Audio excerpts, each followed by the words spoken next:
The Prophet said in a hadith that that person who gives someone something when they're not expecting it, surprises a person, gives them something when not expecting it, Allah subhanahu wa ta'ala sends His special mercy on that person. So sometimes when somebody knocks on your window, surprise him with 100. He'll be stunned out of his mind. Right? Harun al-Rashid, once somebody came to him asking for money. So he came to him and he said, how much do you need? And he said, I need 700 dirhams or dinars. So Harun al-Rashid wrote something on a piece of paper and gave it to him and said, go to my exchequer, my khazanche, the person in charge of my treasure. But fine, he went there and he didn't open the chit, he gave it to him. It said, I asked Harun al-Rashid for 700 and he said to give this to you and you give it to me. So the guy opened it up. It said 7,000. He said, okay, must be some mistake. So he asked the person that this says 7,000. He said, no, I asked for 700. He said, okay, let's go to Harun al-Rashid. They went back to Harun al-Rashid and he said that Harun al-Rashid came to me saying that he asked you for 700 and he brought the chit and it has your proper signature on it, but it says 7,000. He said, Acha, give it to me. He wrote something else on it, gave him the chit, gave it back. He took his money. Then the exchequer came back and asked Harun al-Rashid that when I came to you and he said he wanted 700 and you had written 7,000 and I thought it was a mistake, so I brought it to your attention. I gave you the chit and you crossed it out and now you wrote 14,000.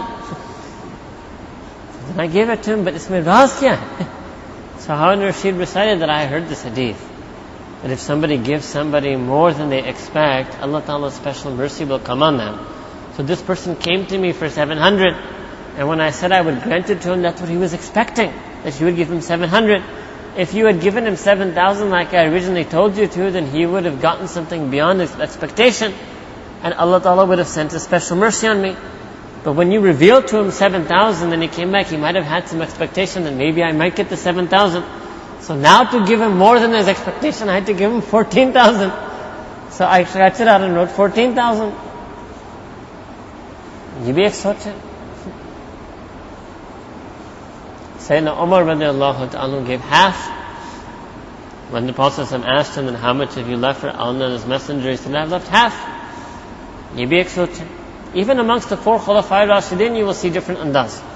Sayyidina Usman al-Ghani radiallahu ta'ala anhu, he didn't give all or half, he just gave a lot. He was very wealthy and he gave a lot. That was his tarz. Very well off and he used to give a lot. Ye bhi ek andaz. Fourth is Sayyidina Ali radiallahu anhu, a person who himself didn't even have enough money, the zakat was farz. In fact, most of the time he was eligible to receive zakat. So he would give a few dates. But he would give a few dates, give something whenever he had. So within the 4 Khulafai Rashidin, you can see different tars. But everybody is giving sadaqah.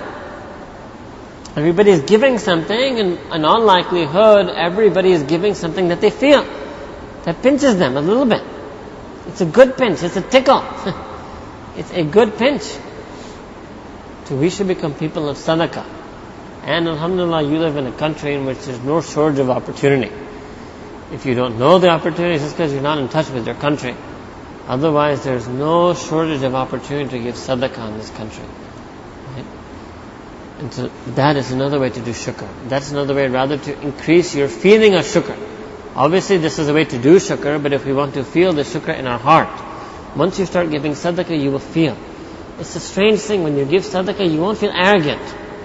There's a barakah in doing barakah. You won't feel that, oh mashallah, I gave so much money. You'll feel humbled. You really will feel this. You will feel humbled and ashamed and grateful to Allah that He accepted you to give this sadaqah. That's how you will feel. And this itself will increase our gratefulness and our thankfulness to Allah subhanahu wa ta'ala.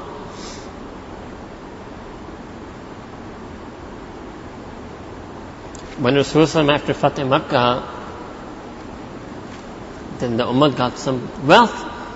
So the Prophet then started doing qurbani, one camel after the other, for the Ummah. And the camels were lining up themselves, just making a line. Camel would walk up, let the Prophet slaughter them down. Next camel would walk up, the Prophet would slaughter him down. Next camel would walk up. I don't know if any of you have seen this. Badi ajeeb cheez hai. I saw this one in Gujranwala. It's not that easy to take this camel down. So Rasulullah, now if you look at that, many people in this ummah at the time of Eid al-Adha do one qurbani with the niyat of sending it to the Prophet ﷺ. Because when he did one qurbani for his ummah, or several actually qurbanis for his ummah, then why shouldn't the ummah do qurbani for the Prophet ﷺ? So to give sadaqah in his name, to give sadaqah in the name of some beloved one, alive or dead, to give sadaqah in the name of the whole ummah. You can make niyat of sawab also when you give charity. If we don't become people of shukr, it's not just that we lose the barakah of shukr, we lose the blessings of shukr, no. Whenever you lose any sifat in the Quran, listen to this carefully. If there's any attribute that Allah subhanahu wa ta'ala has mentioned in the Quran that He wants the mu'mineen to have, if we don't adorn ourselves with that attribute, we don't just lose that attribute, we lose part of our iman. Part of our iman becomes numbed. So when we don't have shukr, it's not just, chalo theek hai, itna ye hoga ki main shukr guzarne ho. Nahi, usse aur bhi hoga. Hamara iman kamzor ho jayega, yaqeen kamzor ho jayega, deen par amal karna kamzor ho jayega. It'll affect our entire deen. Similarly then, if we adorn ourselves with any one of these attributes, if we do shukr, if we do give sadaqah, it won't be just enough of a person of shukr. You will get that state of shukr. You will also activate that part of iman and deen that was tied to that sadaqah, that was tied to that shukr. So in this month of Ramadan, we should try our best to give more and more sadaqah, as much as possible.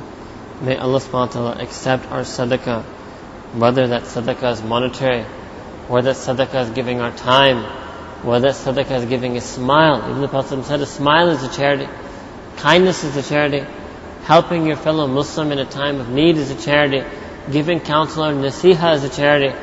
Sadaqah has a very wide meaning.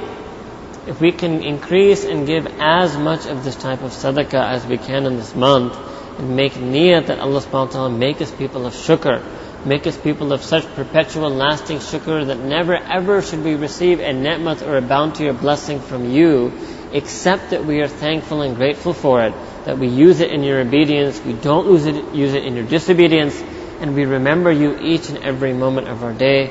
May Allah subhanahu wa ta'ala accept us amongst the shakireen, and may He give us tawfiq to give more and more sadaqah in this month and for the rest of our life.